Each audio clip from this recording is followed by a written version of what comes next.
These are pretty much introduced by the birds. The birds is what kind of brought these in here.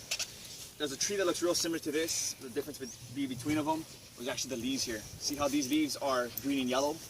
The one that looks real similar, the leaves are actually going to be complete green. And actually on the side of the leaves, it's going to feel like this. If you can grab this and just kind of run your hand down a bit, kind of hurts, yeah. Some pokey sticking out of that. The way that they used to utilize this tree, one was these vines here. Look for the one reaching out to the highest point, all the way down to the bottom. Cut off at both ends. The entire center of this tree, this is kind of beat up already, but it's going to be real stringy now. Real grainy, just like this here. So you can take this, twine it all together, and you can fashion rope, cordage. Not really strong, but let's say on a windy day, things blowing around, you can take this and just tie it down real quickly. The dried out leaves here, go to the bottom, you can gather big rolls of this. These giant rolls, and that's actually what they do. Throughout the day, you see these, and you start gathering them, what they would use this for was actually their weaving. Nowadays, what's more popular? Hats, purses, baskets, bowls. So they were doing that times about 1,000. Anything you can kind of really think of, they were weaving with them. And again, family time now. All the dinner's done cooking, everything's all cleaned up. Make a fire, sit around the fire, tell stories, rip off the ends, rip them in sleeves, and you can start weaving. Yeah, so they make big rolls like this. So it's not edible. Once it gets onto the ground, it falls, breaks apart. It's and a that's what you section. have. Yeah. So when they make that mat, they want to make it look a little bit different. So what they'll do is walk into the mountains to look for a berry. With that berry, they create a dye or an ink. The softer end, dip it into that ink, and you'll paint on the design. It became their paintbrush. Flip it over, the pokey side became their stamp. Now they can stamp on the design. So I guess for them, it was more of a arts and crafts kind of tool. You're more than welcome to. This show would actually take you all the way over to the Waikoloa King shops. It'll be pretty much perfectly lined up like that the entire way. Do some shopping, head back when you're done. If you want to continue to explore this trail from here, it'll actually take you over to the airport. So it'll take a little bit longer to walk there. Continue to walk it. From that south side, it'll take you to the eastern side. From the eastern side, it'll bring you back around to this northern side. From the northern side, it'll bring you back around to this west coast right here. This trail? So this trail does go around the entire island. It's known as the Ali'i Trail, King's or Queen's Trail. Pretty much for them, it was a safer trail for them to travel on. So they get on top of this trail, walk back and forth, visit another town, another village, get back on the trail, and just return back wherever they came from. But for the Hawaiians, it was never me. It was never I. Yeah, it was for everybody. So it actually went to be the fisherman's trail. Like I was saying, a lot of these lava tubes around here that became their home. This property was a fishing village for them. These lava tubes is what they stayed in. Wake up in the morning, get on top of these trails, and walk back and forth. You're going to walk to their favorite fishing spot, do their fishing, hang out there, end of the day, back on the trail, and return back home. Eventually, over time, when the cattle start to be introduced to us, the cowboys or the Paniolos start to use these trails to transport the cattle back and forth. Now, let's say if there was a farm over in Kona, the nearest shipping yard is actually over in Kaihaia, so that's about almost 40 miles. So what they would actually do is take the cattle and transport them by this trail all the way one way. Get them on top of their ships. What they would do is actually take the cattle, tie the cattle up to the horse, and the horse would swim them out to the ships. Once out there, the ship would go ahead, pick up the cattle, put it on top of the ship, and just kind of repeat the same thing until all the cattle was good. And then when they got the cattle back, pretty much use these trails and transport them back. Yeah. The good thing about it too, let's say if they're traveling by themselves, they accidentally fell asleep on the wheel of the horse, because it's lined up, the horse wouldn't actually get off of the trail. It would just continue to walk. They might miss their next stop, but you know, it's easier, safer, yeah. Is it this narrow in all parts of it? Yeah, yeah, it's pretty much going to be this now right here. Some places do elements. It has broken down. It won't be perfectly lined up, but you're going to notice you got the stacking of the rocks. That's just going to start to appear, and that's pretty much going to be your marker of where you got to go to next. So you make that way. Eventually, over time, this trail will pick right back up. Yeah. On the property, there's about 8 of them. All ranging in size. This is probably going to be the larger ones that you'll find. There's one that's in our hotel. It's going to be a lot smaller. So what brackish water is going to be is a mixture of fresh and salt water. Now they say if it's to rain today up in the mountains, it'll take about 15 to 20 years for that rainwater to reach down to one of these ponds here. Through that 15 to 20 years, it's naturally filtering through. So by the time it gets here, you get a complete freshwater source. Yeah. And actually, if you take this pathway and you go up and around to the left, you're gonna come down by these homes on the right side. There's actually a freshwater pond, so no salt water has got into there. And then what we cannot see sometimes in the front, you got pockets underneath water, lava tubes, caves. That's just gonna fill up with the salt water. So because it's met by the open ocean, it does change with the tide. Now all of those palm trees, those group of palm trees on the left side, straight ahead, the water levels will rise so much where all those palm trees just look like it's flowing on the water. Is it like a tide that comes in there, or just? The tides. Yeah. Throughout the day we get 4 different tide changes. Right now it's a little bit of a low tide. Come back later on today, the waters in here will slightly have risen. Probably today won't be a day where those palm trees will look like they're full. It kind of just really depends on the tide levels. Yeah. So on our property, the way that they pretty much utilized this was for them, this became their fish farms. The way they grew the fish, raised their fish. But they didn't rely on it to supply the fish. Yeah. Their primary source was the ocean.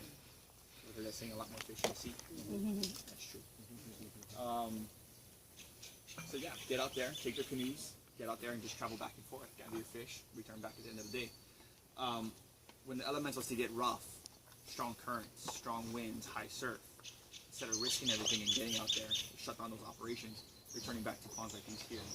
There they can gather their fish, take it to their families, to their villages, and provide for them that way. Smaller fish that they would catch out into the ocean, they knew were edible. Instead of releasing them, bring them back to here and release them. You can let them grow, let them live later. And then, yeah, when you really need them, take them that way. There.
I don't even know what a barracuda looks like. Oh. You see it?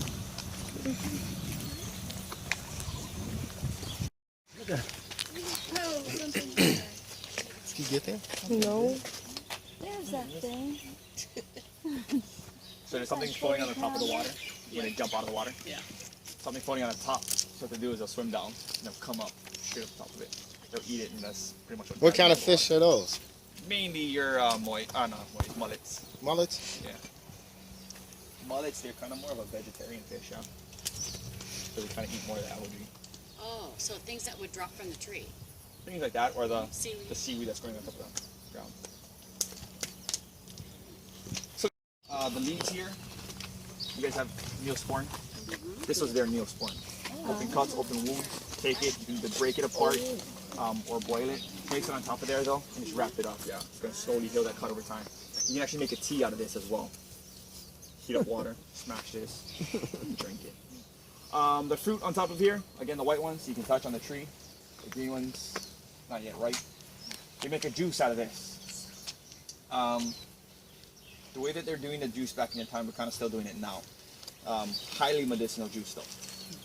So what we do, the way to make the juice is pretty much we'll take it, a bunch of fruit, we'll put it into a jar, close up the jar, and we'll leave the jar into the sun a little while. The sun's going to actually start to extract the juices out of here. After it's done, take the fruit, toss it out, take the juice, stick it into your refrigerator. Now this thing you want to do every morning is wake up, take a shot of this juice, and go about your everyday business. We had a guy that used to work with us. He broke his ankle, went to surgery, got pins and the whole nine. He's one of those guys where if he goes to a doctor and the doctor gives him medication, he'll take the medication, walk to the nearest trash can, and throw it away. He doesn't like the idea that you're going to give him a medication that has a side effect, that now needs another medication, that now needs another side effect, and so on and so forth. Yeah, he's not having that. He kind of relies more on his old school methods, if you will. So every morning, he was out, Wake up in the morning, take a shot of this juice. Pawns like these here, he just walked back and forth. Went back to the doctor eventually, and the doctor told him, whatever you're doing, just keep it up, because you're way ahead of a recovery time. So it's good for him, was good for us. Good for him, he healed up, good for us. He came back to work a lot quicker. He was probably kicking himself in the butt after that. Another story was one of my uncle's friends. He got hit with cancer. Not too sure exactly what kind of cancer, because I know there's a bunch of different kinds out there. But one of his, what my uncle pretty much wanted to do is, instead of taking those medications that they're giving him, not necessarily stop, maybe slow it down. You don't have to drink it as much, or do it as much, but just start drinking his juice every morning. So he did that, woke up in the morning, drink his juice, and just followed his everyday routine. Went back to the doctor eventually, and the doctor told him that you're cancer-free. You're pretty much good to go. Down, yeah. You can take sticks, just shove them in, and you will stop. On the inside of them, pretty much gonna look like that. Noni. So this guy right here, I'm gonna have you touch where my hands are at, smell the end that I just shoved in there. Nope. What are you trying? Oh no, you can grab it. I don't wanna accidentally. And you should just smell, don't touch it. Yeah. Smells good. And what happens if we do touch it? It'll just get stuck in your fingers. Not stuck, but We'll be cured. a bit. Well, smell it. It won't do anything to you. Oh yeah, it's kind of nasty. Yeah, you'll smell like that.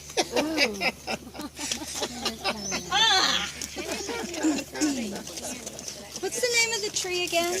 Noni. Only no good.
I like this tree here. Pretty a little bit.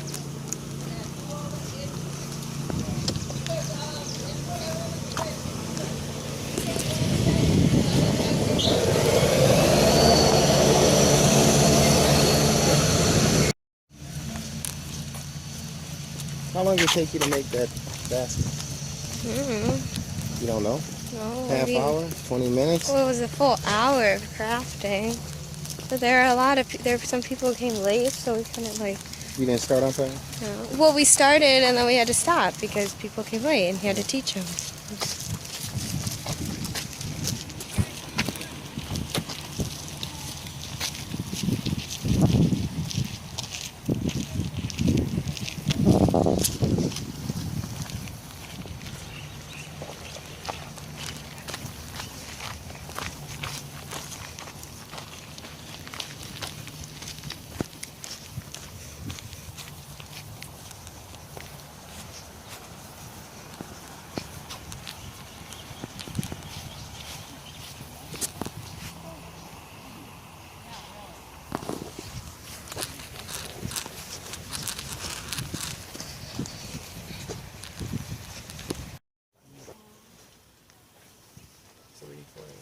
Two.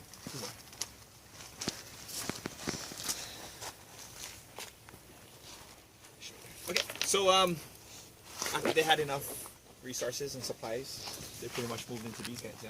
There's a lot of lava tubes and moved into here. Lava rocks, that became their four walls, their foundation for their homes. Fill them up just like this here. These posts are going to be your how trees. These guys are light, yet really, really strong. So used for their posts, for their roofings, also used for the canoes, to kind of hold the canoes together. There's a rope that you can make out of this. You can pretty much take this, so not so much these trees now, but you can take the husk of it, put it all apart, twine it together, and from there that was actually a lot stronger cordage. So you had one used that way. If not, these other ropes that's kind of used to be tied down was made from husks. So the husk would take about a week or so to make. You soak it in fresh water, dry it out in the sun, you kind of repeat the same thing over and over. After that, you just twine them all together, braid them all together, make long strands, and then from there you could tie these roofings down. The roofing material, these guys here, is basically going to be your coconut fronds, coconut leaves. These guys are split right down the middle, starting from the bottom, working way up to the top. See how one's angling towards the left, one's angling toward the right? I kind of did that, so you kind of kept the same pattern going all the way to the top. Now, if it was to rain inside of here, and I came inside of here when it was raining, and actually the inside of the structure is actually still dry. Because it just goes down. Yeah. See, it's a pandi. See hot? Very nice. Let's hurry up now.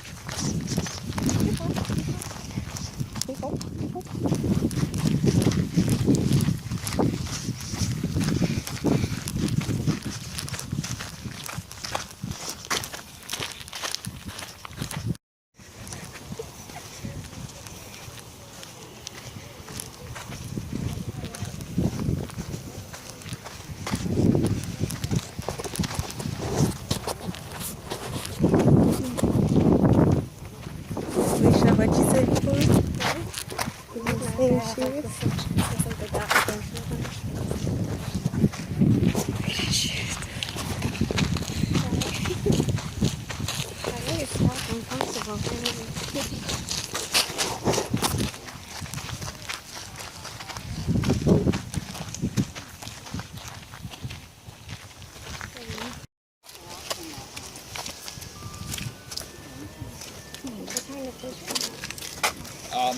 All different kinds, mainly your reef fish, basically.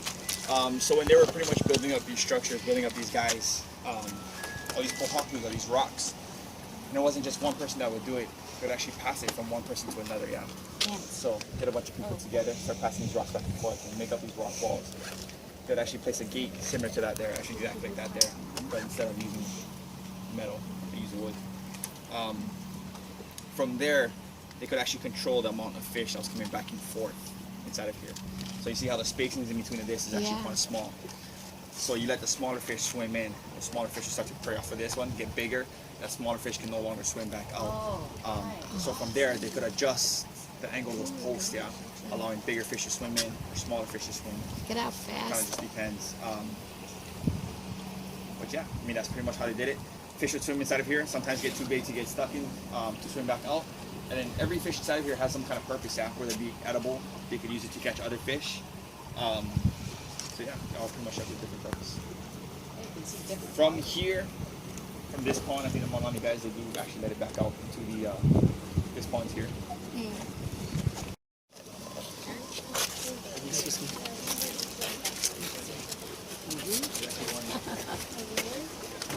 Excuse us. That silver thing? That silver thing right there? That gray guy, his mouth? Oh, he's creepy. Eel? You see his mouth? Yeah. So there's one there and there's one more closer to the corner of it. Actually, where you are, it's going to be straight down from where you are. Yeah, they're ugly fish. They're scary. Yeah, he's so cute. Oh, there's a crab. See that one's in the corner right here? Got these bacterial oils that's in our fingertips. We go to the shell of that turtle, we touch it, they'll kill off that entire layer. Oh my gosh. Then they'll have to restart the whole thing. Oh, that's how you know what I touched. That's one of the reasons why we're not allowed to touch it. Typically what you're going to find around here is your green sea turtles. The way they got the name green sea turtles is primarily because of their meat on the inside. It's going to be all green. The way it becomes green is their diet, what these guys are eating. They're going to eat the algae that comes off the rocks. Eat the algae, stains the meat. Other things that they like to eat is actually going to be jellyfish. So 7 to 11 days after the full moon, jellyfish start to come around. For the Hawaiians, that was a source of food, yeah. They're going to eat that. we're not just going to eat it and dispose of it. We're going to try to find every purpose for that turtle as much as we can. The shells, we could use the shells for different things, fashion different things, and you got the meat on the inside. Because these guys pretty much just go up on top of the rock, sit there, they stay there. They're easy pickings, right? That's kind of why their numbers have dropped so much, to the point that they were on the endangered species list, the protected species list. Organizations and companies got together. This one, for example, they started to pretty much have like a turtle program. Every 4th of July, this place here, they actually have, we'll check it out pretty soon too. They have a turtle pond. Every 4th of July, whatever turtles that they have, they'll release them all. So it helps the turtle numbers to grow. And actually the numbers have grown so much to the point that they're talking about opening up the turtle season. They came off the endangered list already. But they're talking about opening up the turtle season. Here, and then they reproduce and they let them out. They more so, they raise them here, not necessarily breed them. So they get to a certain level that they can sustain it on their own, and then Exactly. And they still lay their eggs in the sand. Yeah. So there are. Where exactly that is, nobody knows now. Yeah. You kind of pick around in the spot. Ah. Yeah, look at this here. But we'll head up into there, and I'll show you the turtle. is this a good? Oh, it's beautiful. Oh my gosh, yes. Look. Oh my god, look at the fin. He is huge. That's my feel. What are we looking at? Right here, this big fish Oh, here. it's gorgeous. And look at the other It's a one. puffer fish. That's a puffer fish, right? Yes. Oh my gosh, spiky I love it. Don't want to eat them. Those are the ones that are poisonous. I think so.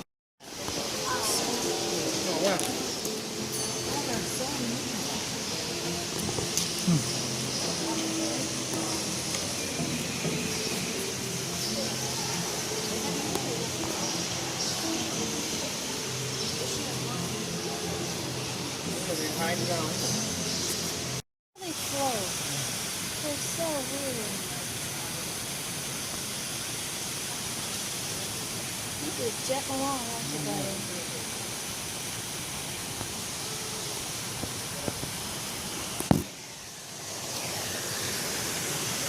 You can't get through over here. Good try.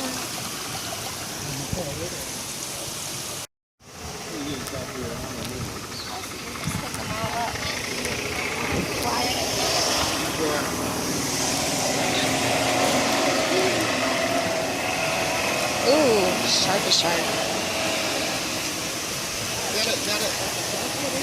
What kind of shark? Blackfin. Black-tip shark. It's the black-tip. Yeah. We got pretty much the same thing. Black tip, white tip. Just like a tip of the shark. Right. Shark to shark. The way it kind of goes. Being in the water though, but it doesn't really use a lot of us. Because that really does hurt us. It's kind of like all the fish that we try to build up. Up to 90% of it. Like the yellow tank, the yellow one. Sorry, take the inside of it out, take the whole fish, go into a frying pan.